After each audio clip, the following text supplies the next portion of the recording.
Isang pulis ang sugatan sa pamamaril sa Laguna dahil umano nahuli siyang nakikipagtalik sa kapwa pulis.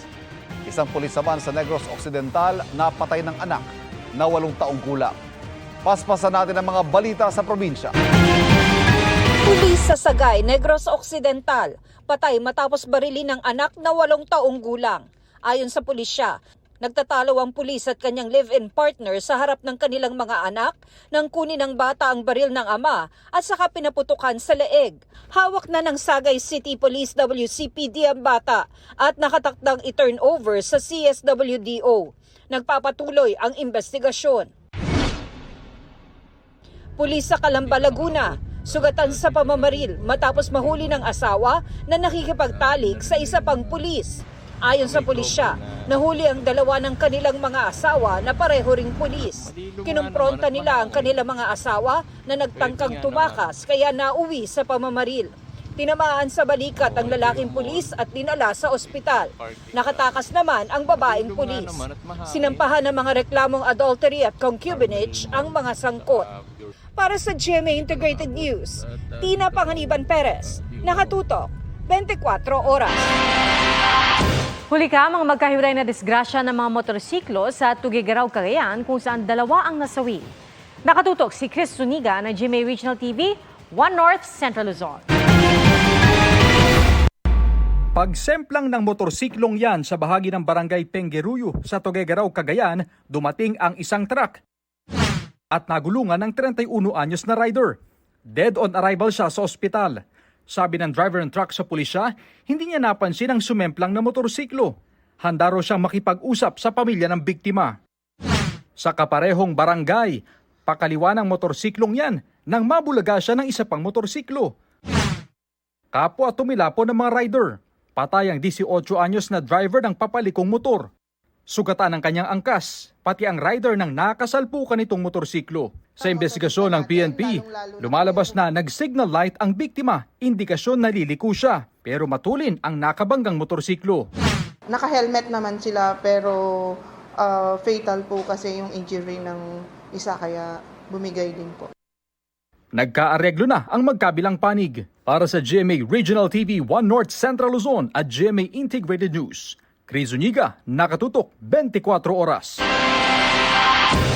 2 araw bago ang April 30 deadline ng jeepney consolidation, nanawagan sa isang misa ang ilang transport group na makiisa ang publiko sa 3 araw nilang tigil pasada bilang pagtutol sa jeepney modernization program. Nakatutok si Tina Panganiban Perez. Sa misa sa Baclaran Church, idinaan ng Mabini, Divisoria, Baclaran Jeepney Operators Association o MD Bajoba Piston ang panawagan nila sa publiko na makiisa sa pagtutol sa PUV Modernization Program. Ang laban po ng mga tsuper ay laban rin ng commuter. Sa sobrang mahal ng mga minibus na nilalako nila, baka umabot ng 30 hanggang 40 ang minimum fare niyan. Kung kailangan mag-modernize ay dapat punduhan ng gobyerno. Kasama ang grupo ni Buelia sa transport strike bukas. Mula sa Baclaran, tutulak sila pa Espanya sa Maynila bandang alas 2 o alas 3 ng hapon. Ayon kay Buelia, doon magkikita-kita ang ilang grupo bago magpunta sa Menjola kung saan nila balak manatili hanggang May 1. Nanawagan ng ACT Teachers Party List sa Korte Suprema na maglabas ng temporary restraining order laban sa PUV Modernization Program na magreresulta lang anila sa kawalan ng hanapbuhay ng libo-libong mga jeepney driver dahil sa pagkiling anila nito sa malalaking negosyo at dayuhang korporasyon. Ayon sa Department of Transportation, 79% na ng mga jeepney driver at operator ang consolidated dahil nakakailang extension na. Huli na raw ang April 30 deadline. The final deadline. May 2 grupo tayo na talagang ayaw sumama sa konsolidasyon. Pumunta naman ata sila sa Supreme Court last year. Hintay na lang siguro yung decision ng Supreme Court. Hanggang wala yon, siguro we're moving forward. Wala na rin daw mga bagong kooperatiba o korporasyong papayagang mabuo pagkatapos ng April 30. Maghihigpit daw ang pamahalaan laban sa mga hindi nag-consolidate at ituturing ng kolorum. Pero anya hindi mawawala ang mga traditional jeepney. Pag nag-consolidate ka, as long as roadworthy yung traditional jeep mo, tuloy lang, pasada ka. Sakaling may mga rutang walang papasadang consolidated jeepneys, sabi ni Ortega, maglalabas ang LTFRB ng special permit para sa mga kooperatiba o korporasyong pwedeng sumalo sa ruta. Para sa GMA Integrated News, Tina Panganiban Perez, nakatutok, 24 oras.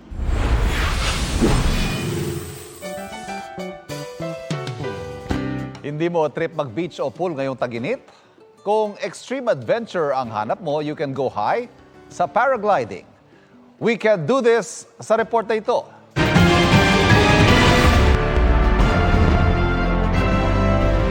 Di mo kailangan maging superhero para makalipad. Dahil ang pangarap mong yan, pwede nang matupad.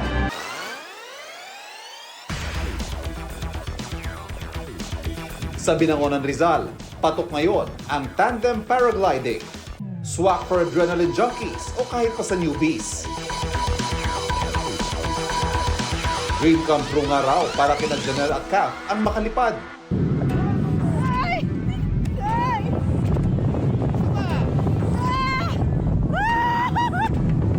Kaya kahit takot sa heights, game silang kumasa sa flight. Gusto talaga namin itry yung paragliding. Challenging siya for us. Na-excite lang kami, tapos kinakabahan. Pero pag nandun ka na pala talaga sa taas, mawawala na yon. Bukod sa preskong hangin, perfect din ang 360-degree view ng Laguna de Bay mula sa itaas. At huwag kang matakot ma-fall dahil di ka iiwan sa ere. Ang paragliding expert na titiyaking safe at exciting ang iyong flying experience. 3,500 pesos lang. Hanggang 15 minutes nang may enjoy ang paglipad.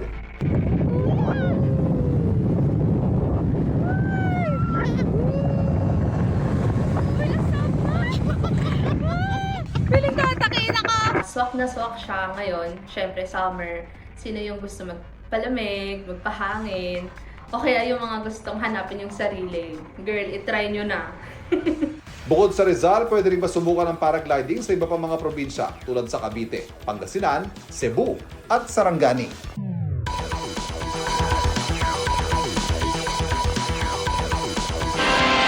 Pasok na sa 2024 Paris Olympics ang Filipina fencer na si Sam Katantan.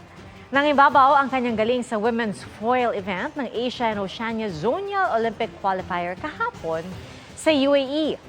Sa kabila ng iniindang cramps, napatumba niya sa finals ang katunggaling taga Kazakhstan sa score na 15-14. Dagdag si Katantan sa 12 pang atletang Pinoy na lalaban para sa Paris Olympics. Mga kapuso, patuloy na tumutok sa mga balita. Mag-subscribe sa GMA Integrated News sa YouTube. Sa mga kapuso abroad, samahan niyo kami sa GMA Pinoy TV at www.gmanews.tv.